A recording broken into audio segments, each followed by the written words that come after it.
kalau mau bikin konten yang efektif, kenalin dulu targetnya. Baru kita cari topiknya apa yang relate dengan target audiens kita.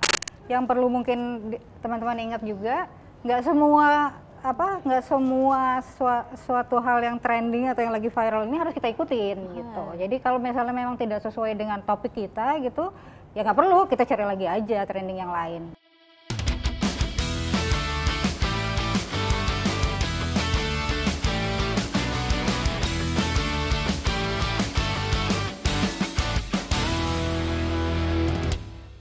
Halo Digers, apa kabar semuanya? Selamat datang di Talent Talks. Kali ini masih bersama saya Gaby yang akan memandu untuk season kedua kita. Nah, hari ini seperti yang Digers sudah bisa lihat ya di judul dan thumbnail YouTube kita akan ngebahas mengenai konten kreator. Memang kalau ngomongin konten kreator ini identik banget dengan Gen Z kali ya, karena banyak sekali yang ingin menjadi konten kreator. Dan sudah hadir juga bersama kita, kali ini ada narsum yang merupakan seorang pengajar atau instruktur dari tematik akademi khususnya untuk video konten kreator. Beliau juga merupakan seorang mompreneur dan juga business owner. Langsung aja yuk kita kenalan dengan Mbak Putri. Apa kabar Mbak Putri? Alhamdulillah baik. Nah, kesibukannya apa sih hari ini? Mungkin boleh kenalan juga sama Digers, sekalian ngasih tahu apa yang sebenarnya Mbak Putri kerjakan ya kira-kira ini. Oke, halo Digers, saya Putri Mulia, seorang konten kreator, ibu rumah tangga, punya bisnis kecil-kecilan juga. Jadi ya sehari-hari kerjanya 3 itu aja sih. Ya Mbak, jadi memang kalau misalnya yang aku udah lihat-lihat ya profilnya, tadi Mbak juga merupakan ibu rumah tangga ya, tapi nyambi jadi instruktur di tematik akademi dari Rakamin ya, khususnya untuk video konten kreator. Itu sudah berapa lama Mbak kalau boleh tahu? Udah masuk 2 batch kemarin, sudah lewat. Katanya rencananya mungkin ada yang batch ketiga, mudah-mudahan insya Allah. Oke. Nah Mbak, kalau tadi kan kita juga udah nanya-nanya soal Mbak Putri, mungkin nih aku pengen tahu ya, atau banyak Digers yang juga masih agak bingung mengenai apa sih sebenarnya konten kreator itu? Jadi konten kreator itu adalah seseorang yang membuat konten di sosial media biasanya gitu. Jadi konten itu adalah kayak media penyampaian sesuatu gitu. Untuk di dunia online gitu. Oh gitu. Nah kan konten kreator ini juga sekarang lagi hype banget ya. Kenapa sih bisa menjadi se-hype seperti sekarang ini? Mulai naiknya konten kreator ini kan sejak dari 2 tahun lalu inilah ya, 1-2 tahun ini. Menurut aku nih kenapa sekarang jadi hype, karena lumayan menjanjikan gitu kan. Jadi untuk yang nggak suka kerja kantoran gitu kan, mungkin lebih enak buat freelance ke konten kreator seperti itu. Waktunya juga lebih lowong gitu, dan pemasukannya juga lumayan cukup menjanjikan kalau memang bisa diseriusin gitu. Kalau misalnya memang secara teknik dan kontennya bagus ya, nanti berarti akan di-spill sedikit nih sama Mbak Putri nih, kira-kira tipsnya apa supaya menjanjikan cuan tadi. Nah kalau berhubungan sama si konten kreator kan orangnya ya. Kalau untuk kontennya sendiri nih, apalagi melihat fenomena sekarang ini, kenapa sih konten-konten yang ada di dunia digital tuh sekarang kayak naik banget gitu? Apa sebenarnya yang menjadi faktornya? Ya itu kayak aku bilang tadi, memang sudah banyak banget orang-orang yang terjun jadi konten kreator gitu kan. Cuannya ada gitu kan, waktunya juga ada, waktu lowongnya ada. Jadi makin banyak konten-konten yang beredar di dunia media sosial ini gitu. Oke, jadi memang faktornya tadi ya, dari segi orangnya, terus juga konten yang dibuat itu seperti apa, itu yang mempengaruhi kenapa akhirnya semakin hype lagi atau semakin trending lagi. Nah kira-kira kalau untuk membuat sebuah konten itu apa sih rencananya atau apa sih yang perlu dipersiapkan gitu?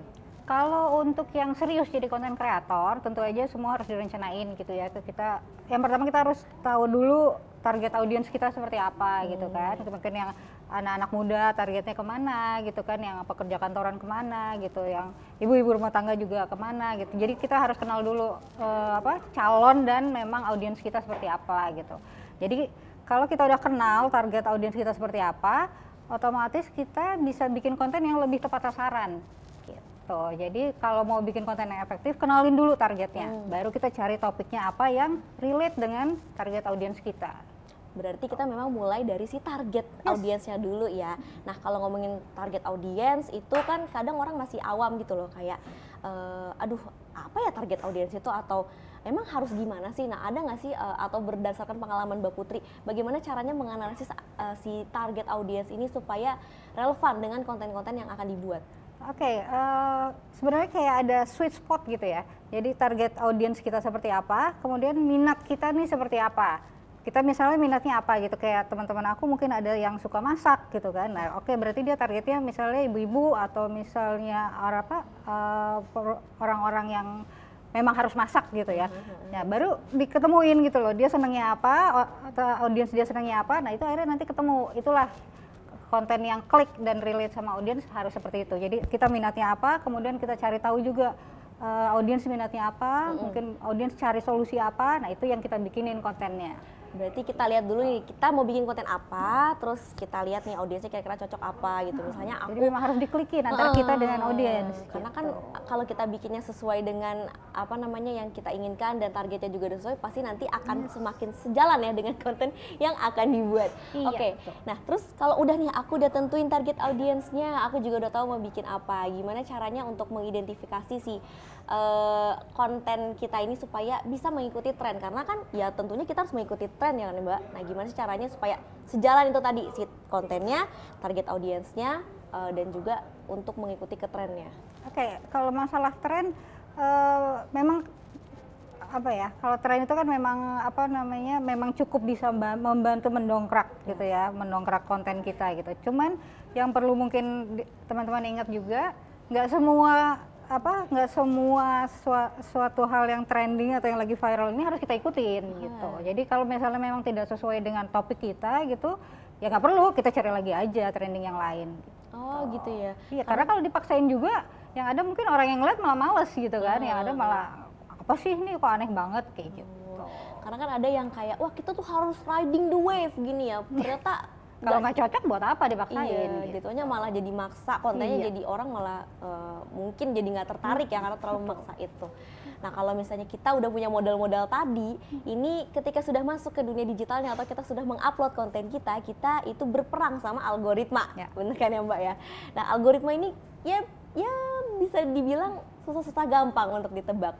Gimana sih caranya kita nih sebagai si konten kreator tuh bisa menang ya atau bisa menaklukkan si algoritma ini? Oke, kalau masalah algoritma memang iya sih, nggak ada habisnya. Kalau udah bilang perang sama algoritma itu nggak ada habisnya. Tapi kuncinya cuma satu sebenarnya, sesimpel konsisten. Cuman itu aja. Gitu. Jadi memang kita harus konsisten ngepost, konsisten cari tahu trending kayak seperti itu. Yang penting konsisten ngepost sih. Gitu. Karena semakin kita sering ngepost, algoritma semakin kenal kan. Dia akan semakin nge-sharein konten kita ke yang lain seperti itu. Pokoknya kita harus kenalan dulu nih, harus PDKT dulu sama si algoritma. Caranya cuma satu, konsisten ngepost gitu. Oh, jadi kita harus PDKT dulu ya sama si algoritma supaya dia notice kita. Yes. Begitu. Oke. Oke, berarti ini udah tadi dapat langkah-langkahnya gimana kita bisa keep up sama si algoritma. Iya. Kalau udah dapat itu semua biasanya harusnya sudah semakin lancar ya.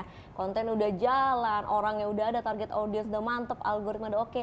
Kreativitasnya kadang stuck gitu kayak aduh, mau bikin apa lagi ya, udah bikin planning segala macam, tiba-tiba di tengah jalan stuck. Mungkin Mbak Putri pernah ngalamin ya. Kalau menurut pengalamannya Mbak Putri nih, kira-kira gimana ya supaya kreativitas tuh bisa terus digali atau tetap ada terus idenya yang fresh? Ya itu kalau masalah seperti itu ya paling ya scrolling lah ya, yang pasti ya kita cari-cari tahu, kita lihat-lihat yang sesuai konten-konten kreator yang sesuai dengan topik kita ini seperti apa, mungkin kita bisa dapat ide, bukan nyontek ya, cuman kan memang mungkin bisa menginspirasi kita buat dapat ide untuk bikin konten apa gitu. Terus kemudian kalau misalnya, dan menurut aku juga nggak perlu dipaksain gitu, jadi maksudnya nggak usah riset terus, nggak perlu gitu kan, lama-lama kan akhirnya burn out juga gitu kan. Oke, kemudian setelah riset, kalau misalnya masih stuck juga, ya healing dulu aja kali. Gitu sih, sesimpel itu aja sih gitu. Karena memang kreativitas itu kan nggak bisa dipaksain ya. Apa kita juga dapat inspirasi itu tergantung, kadang-kadang mungkin tergantung mood juga gitu kan. Mungkin atau mungkin lagi energinya juga lagi nggak ada, lagi capek atau apa gitu. Harus kenal diri kita sendiri juga. Mungkin tadi balik kalau ke poin sebelumnya kan harus konsisten ya, tapi konsistennya nggak perlu harus kayak ngoyo banget. Kita posting seminggu 10 gitu ya. Jadi memang sesuai disesuaikan kemampuan dengan gitu kan. kemampuan. Jadi konsisten, banyak yang salah nangkap konsisten posting itu harus satu hari satu minimal gitu kan. Padahal sebenarnya enggak. Misalnya kita kenalin dulu kita mampunya seminggu tuh 2 atau 3 kali. Ya itu yang dikonsistenin gitu loh. Selama 3 bulan, 6 bulan itu seminggu 2 kali, seminggu 3 kali gitu. Jadi bukannya konsisten satu hari satu tuh enggak. Nah, itu perlu di take notes ya di Jers. Jadi konsisten tuh nggak perlu kalian memaksakan kayak posting 10 dalam waktu seminggu. Jadi cukup disesuaikan dengan kebutuhannya ataupun dengan ide-ide yang sudah teman-teman kembangkan, dan juga dengan platform yang memang teman-teman ingin tuju gitu, atau yang ingin goals yang ingin dicapai seperti itu. Ini harus dicatat nih, jangan lupa, ini tips penting. Oke, jadi memang itu tadi sudah menjadi modal kita ya untuk membuat sebuah konten. Nah, kalau kita ngomongin konten itu kan ada video, ada foto. Video ini agak tricky. Kalau foto oke lah, bisa diedit gitu, gampang, mudah pakai filter. Tapi kalau video itu kan agak gimana ya? Kayak harus cari potongan-potongan yang bagus, harus tambahin subtitle dan macam-macam. Nah, kira-kira ada nggak sih tips and triknya supaya bisa meningkatkan teknik editing dalam video konten kreator? Oke, kalau masalah teknik editing, berarti kan saat kita mau ngedit gitu ya. Nah, sedangkan yang penting itu sebenarnya kan raw filenya, file mentahnya gitu kan. Nah, itu yang harus kita pelajarin juga gitu kan, sebenarnya gimana cara take angle-nya, gimana cara take adegan-adegannya seperti itu. Itu yang harus kita pelajarin. Nggak sebenarnya nggak ribet-ribet banget, sering-sering aja bikin gitu kan. Lama-lama juga nanti akan kebiasa, akan tahu gitu sudut-sudut mana atau cara-cara pengambilan seperti apa gitu. Baru setelah bahan mentahnya ini bagus, kita masuk ke editing juga nggak ribet-ribet amat gitu kan jadinya. Karena kalau editing apalagi konten-konten kreator ya kan perlunya satset gitu kan, yang cepet-cepet aja gitu. Aplikasi-aplikasi editing juga udah banyak yang bisa cepet gitu. Jadi kita nggak perlu kayak punya teknik kayak yang jago-jago banget gitu, yang memang video editor lah atau segala macam. Sebenarnya nggak perlu gitu kan. Yang penting kita berusaha bahan mentahnya ini bagus, baru kemudian masuk ke editing. Editing juga paling cuman kayak ngebagusin aja atau kasih transisi sedikit yang seperti itu aja, itu udah cukup gitu loh untuk sekedar posting di sosial media. Oke, itu tadi udah salah satu tips lagi ya. Nah, kayaknya kan Mbak Putri ini juga sudah tadi kan sudah 2 batch ya menjadi instruktur di video konten kreator. Nah, juga sudah menjadi konten kreator sendiri kan pastinya. Mungkin selama perjalanannya menjadi konten kreator tuh ada nggak sih trial dan error yang Mbak Putri lakukan sampai akhirnya berada di titik sekarang ini? Trial dan error. Ya, apa nih kira-kira yang bisa diambil atau mungkin apa ya yang teringat gitu selama perjalanan menjadi seorang konten kreator? Kalau trial error yang pasti banyak banget, dan yang paling penting sih menurut aku ya masalah topik. Gitu ya. Jadi kayak dari awal aku mulai itu dari akun baru gitu ya, bukan akun pribadi. Jadi bikin akun baru, memang niatnya mau jadi konten kreator. Itu aku mulai dari rencananya karena waktu itu pandemi ya kan, bisnis pada ambruk segala macam, aku mau sharing masalah bisnis buat ibu rumah tangga gitu kan. Misalnya buat ibu-ibu yang punya bisnis atau yang jualan online seperti itu kan. Nah, tapi begitu dijalanin seiring waktu, ternyata audiens yang datang ini lebih butuh video-video tutorial teknik ngedit gitu loh. Nah, di situ aku switch langsung gitu, karena aku pikir kalau dipaksain juga kan itu aku tunggu ya sebulan 2 bulan gitu, ternyata masih stuck di situ aja dan kemudian banyak dapat masukan baru. Nah, itu langsung aku switch gitu ya, riding the wave-nya itulah ya. Momen-momen itu harus kita perhatiin banget gitu. Kalau ada momen yang memang kita harus switch aja gitu. Nah, itu yang trial errornya di situ, trial error topik gitu kan, kemudian trial error bahasan apa yang lagi trending ya, seperti itu kan, kita harus cari tahu lagi trending seperti apa gitu. Itu juga trial error. Sama trial error jam posting. Pokoknya masalah algoritma ini nggak ada habisnya gitu. Semua harus di trial error sendiri, karena apa yang cocok buat aku belum tentu cocok buat teman-teman yang lain. Oke, jadi memang ya kita nggak boleh nyerah di tengah jalan ya. Misalnya kita udah posting nih, kayaknya udah konsisten, target audiens sudah oke, udah mantep, ternyata kurang engagementnya, reach-nya kurang, biasanya orang langsung ngedown ya, kayak kok aku nggak viral-viral gitu. Ternyata ya kalau ngomongin viral itu kan udah nggak ada faktornya ya sebenarnya. Jadi ya memang kita konsisten aja dulu, jangan nyerah. Ya itu di switch aja kalau memang ternyata kontennya nggak works gitu. Jadi memang kita harus rajin-rajin untuk riset dan konsisten tadi gitu.